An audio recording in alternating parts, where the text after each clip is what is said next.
The Ohio Board of Education has voted on a resolution rejecting federal changes to Title IX when it comes to sex-based discrimination. We hear from both sides of the story how this vote will impact LGBTQ+ students. Local for you. NBC4 at 5 starts now. The State Board of Education has finally voted on a resolution that has been debated and discussed for months. It voted to support a resolution that rejects any potential federal changes to Title IX. We thank you for joining us for NBC4 at 5. I'm Jennifer Bullock. And I'm Jared Smalley. NBC4's Karina Chung spoke to people on both sides of this issue following the vote, and she joins us now live. Karina? Jared, the resolution passed in a vote 10-7, but it wasn't without last-minute changes and heated debate.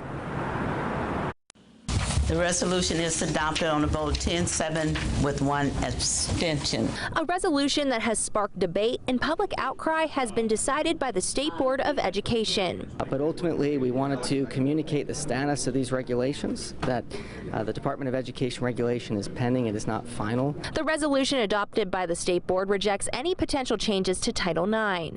The proposed changes by the federal government include protections for LGBTQ+ students. To not protect one single group of students is blatant discrimination.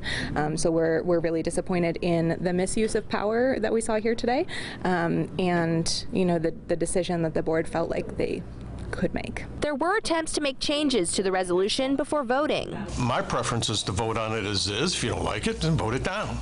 Some members wanted to delete a requirement that a letter be sent to all districts regarding the resolution. Multiple hundreds and hundreds of people will now believe that this is a law enacted by a body that isn't able to enact laws, and that is a problem. There was one amendment made. 3 paragraphs about biological sex was taken out. A lot of misinformation that we often see circulating, that I was happy to see that removed, but the bulk of the resolution still stands, so we were still disappointed in the overall outcome. It laid the foundation for the rationale, but I don't think the resolution ultimately loses anything. I think it explains a belief in what sex actually is.